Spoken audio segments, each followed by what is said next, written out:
अच्छा सुनो, सब्सक्राइब करते वक्त ना घंटी बजा देना ताकि जब मैं ऑनलाइन आऊँ तो तुम्हारे फोन की भी नमस्कार दोस्तों, स्वागत है आप सभी का हमारे YouTube चैनल पर। तो आज हम बात करेंगे डीएलएड एग्जाम 2025 लेटेस्ट अपडेट के बारे में। तो आज हमारी तारीख हो चुकी है 26 मार्च 2025।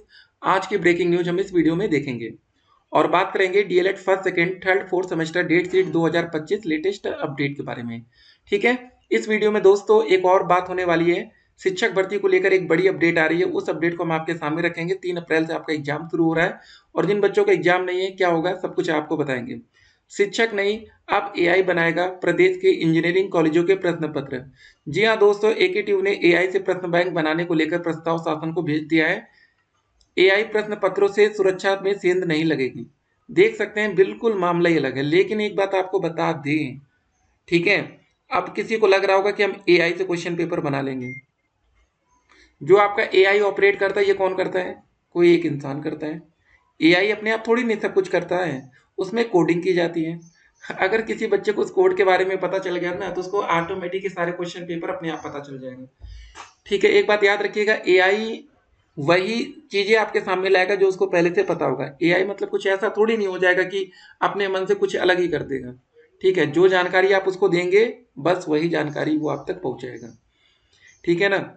तो अगली अपडेट आती है, असिस्टेंट प्रोफेसर भर्ती की विषयवार परीक्षा का कार्यक्रम जारी हो रहा है। 16 अप्रैल को 18 विषय और 17 अप्रैल को होगी 15 विषय की परीक्षा। टीजीटी पीजीटी के 34,000 पदों को पुराने विज्ञापन में जोड़ मांगी भर्ती। राजकीय माध्यमिक के 10,000, प्राइमरी के 51,112 पद रिक्त हैं।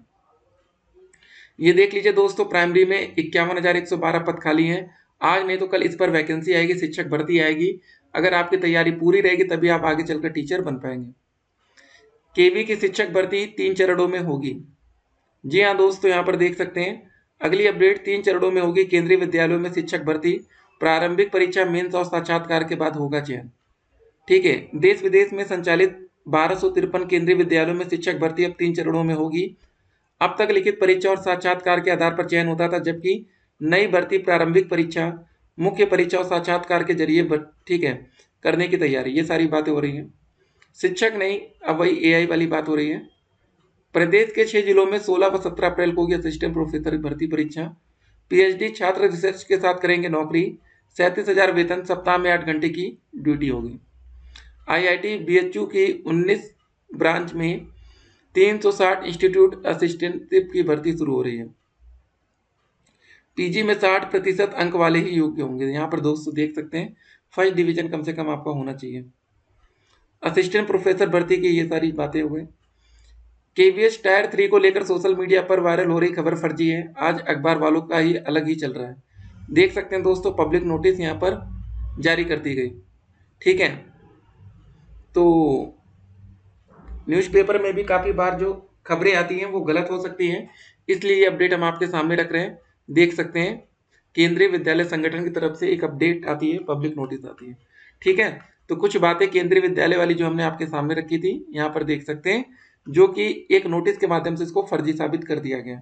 ठीक है, तो लेकिन इसलिए काफ़ी बार आप लोगों को लगता है ना कि अगर कोई खबर न्यूज़पेपर के माध्यम से आ गई तो भैया वो 100% सच हो गया, ऐसा नहीं है। बहुत बार वो खबरें गलत भी हो सकती हैं। ठीक है, तो कुछ लोग कभी कभी क्या करते हैं आपको बता दें, अभी तो नहीं लेकिन कुछ समय पहले क्या होता था, वैकेंसी को लेकर बहुत ज़्यादा फर्जीवाड़ा होता था। वो पता क्यों होता है? जैसे मान लीजिए कि अभी सीटेट के लिए ऑनलाइन आवेदन की प्रक्रिया शुरू नहीं हुई, यूपी टेट के लिए आवेदन की प्रक्रिया शुरू नहीं हुई। अगर कोई न्यूज़पेपर में एक प्रकाशन आता है कि भैया सीटेट के लिए आवेदन 1 महीने में होने वाले हैं या 10 दिन में होने वाला है, तो उसके लिए क्या करेंगे, जो बच्चे सीटेट की तैयारी कर रहे हैं सीटेट के लिए तुरंत कोई ना कोई नया बैच लेने की कोशिश करेंगे। ठीक है, यही तो होता है ना। तो इसीलिए कुछ ऐसी खबरें प्रकाशित की जाती हैं ताकि बच्चे उसमें इनरोल हो, एडमिशन लें और तैयारी में फंसे। तो कुछ शिक्षक भर्ती की भी बातें इसलिए होती थी, लेकिन अब इस पर पूरी तरीके से रोकथाम लग गई है, क्योंकि यूपी में यार 2018 के बाद कोई भर्ती नहीं आई, तो अब कितना कोई झूठ बोल सकते हैं ना। झूठ बोलने की भी एक टाइम लाइन होती है, समय सीमा होती है, लेकिन ठीक है कोई बात नहीं।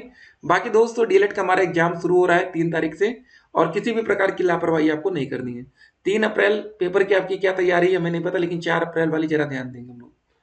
4 अप्रैल को दोस्तों हमारा साइंस का पेपर होना है और मैथ का पेपर होना है। ठीक है, ये दोनों पेपर इंपॉर्टेंट है और लास्ट में 5 तारीख को हमारा पेपर होगा इंग्लिश का। ठीक है, अगर आपको सेमेस्टर बैक से बचना है, देखिए पहली बात तो एक बैक होती है, फिर सेमेस्टर बैक होती है। जो सेमेस्टर बैक आपका पूरा साल ही खराब कर देता है। ठीक है, अगर आप गलती से कोई भी बच्चा 3 विषय में फेल हो गया या 3 से ज़्यादा में, तो उसको सेमेस्टर बैक कहा जाता है और उस बच्चे को उस सेमेस्टर का एग्जाम दोबारा सारे सब्जेक्ट का एग्जाम देना पड़ता है। अगर कोई बच्चा एक विषय में फेल है कोई दिक्कत नहीं है, या 2 में फेल है तब भी दिक्कत नहीं होती, लेकिन 3 में बैक नहीं लगनी चाहिए। ठीक है, और काफ़ी बार क्या होता है, मान लीजिए कि आप 3 अप्रैल को पेपर देने नहीं जा पाए, तो 2 विषय में बैक अपने आप हो गई, बाकी हर विषय को आपको पास करना पड़ेगा। हाँ, अगर आप दोस्तों 3 अप्रैल वाला पेपर नहीं दे पाए किसी वजह से, तो वो सेमेस्टर बैक बन जाएगा, क्योंकि 3 में आपका पेपर छूट गया। तो इस बात का ध्यान रखा जाता है कि 3 विषय वाला रूल बहुत इंपॉर्टेंट है। और डीएलएड इतिहास में आपको बता दें, पीएनपी ने कभी भी क्वेश्चन पेपर सेट किया है तो पहले दिन 3 पेपर कभी नहीं होते, हमेशा 2 ही होता है। कि मान लीजिए किसी भी कारणवश आपको पता नहीं चलता, आपको एडमिट कार्ड नहीं मिलता, कॉलेज वाले नहीं देते पहले दिन, तो भी आप सेमेस्टर बैक से बच सके। ठीक है, और एक और बात याद रखिएगा, जो बच्चे इस बार सेकेंड सेमेस्टर के एग्जाम देने जा रहे हैं, डीएलएड में अच्छे अच्छे लोगों की बैक लग जाती है जो बहुत तेज होते हैं पढ़ने में। ठीक है, तो इस बात का घमंड कभी मत करिएगा कि हमको बहुत कुछ आता है। ठीक है, डीएलएड में किस तरह कॉपी लिखनी होती है आप लोग को एक बार एक्सपीरियंस है, और जो बच्चे एक बार फेल हो जाते हैं ना, तो सेकेंड टाइम उनको पास होना थोड़ा मुश्किल होता चला जाता है। ठीक है, एक चीज हमने नोटिस की है डीएलएड में, जो बच्चा फर्स्ट अटेम्प्ट में पास हो गया उसके लिए कोई दिक्कत नहीं, वो निकलता चला जाता है, और जो बच्चा एक बार फेल हो गया वो दलदल में फंसता चला जाता है। एक बार आपकी बैक आएगी तो सेकेंड टाइम आने के चांसेस बहुत ज़्यादा होते हैं, थर्ड टाइम अगर आ गई तब तो फिर सब कुछ खत्म है, क्योंकि चौथी बार के लिए प्रत्यावेदन फॉर्म भरना जरूरी होता है, और प्रत्यावेदन फॉर्म इनका समय से आ नहीं रहा है, आप हर तरफ से फंसेंगे। ठीक है, तो शिक्षक भर्ती की कुछ फर्जी बातें सोशल मीडिया पर वायरल हो रही थी, और अगर कोई वैकेंसी आती है तो उसकी अपडेट हम आप तक पहुंचाएंगे। फिलहाल मैथ में आपको करना क्या है, मैथ में फोकस करना है आपको लघु त्रि क्वेश्चन, हमने वीडियो उस दिन अभी डाली है।